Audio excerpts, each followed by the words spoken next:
Isa pong Pinoy fraternity sa Alberta ang isa sa mga nangunguna ngayon sa mga humanitarian at community service sa probinsya. Handa ang Alpha Kappa Rho Society of Canada na tulungan na nila ang mga nais magnegosyong kababayan. Narito ang report. Humigit kumulang 1,000 na ang mga miyembro ng Alpha Kappa Rho Society of Canada sa buong bansa, ayon sa Grand Sceptron ng Alberta na si Alan Brian Mendros. Kami po ay napakaraming mga chapters na dito sa buong Canada.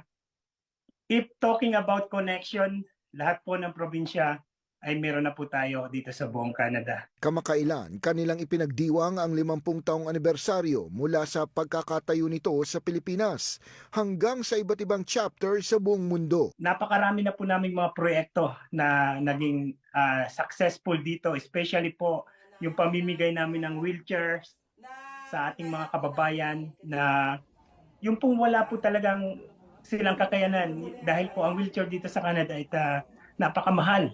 Yung mga colleges dito po sa Alberta ay nagko-connect o kumokontak sa amin para bigyan ng community service hours yung mga estudyante na graduating na yun lamang po ang last na kanilang part para ma-accomplish nila yung kanilang pag-aaral. At yung kami na po ang nagbibigay noon, yung community service hours.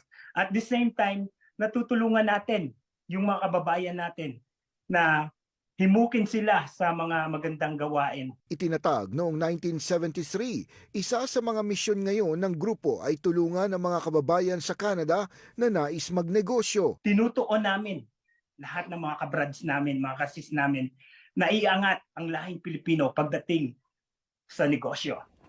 At yun po ang aming pinupuntos ngayon, na himukin lahat ng mga miyembro na mga gustong sumali, na baguhin ang kanilang mindset, na magkaroon sila ng magandang pananaw pagdating sa negosyo, pagdating sa pamumuhay. Isa pa sa misyon nila ay ang tuloy-tuloy na pagtulong sa mga nangangailangan sa Pilipinas.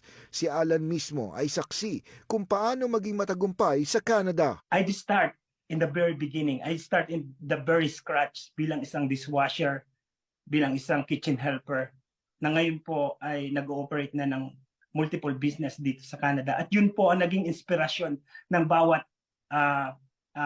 mag-asawa na bakit nagawa mo yung ganyang bagay.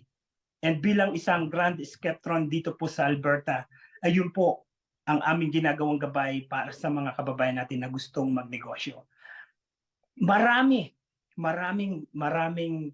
mga kababayan na gustong magnegosyo, but hindi nila alam kung paano po mag-start.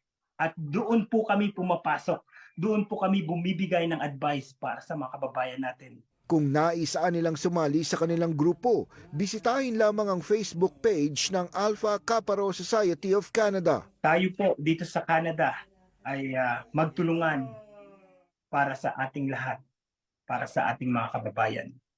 Ito pong ginagawa namin dito po sa Alpha Kappa Rho Society of Canada ay hindi lamang po sa pangsarili naming interes, kundi para po sa mga nangangailangan nating mga kababayan.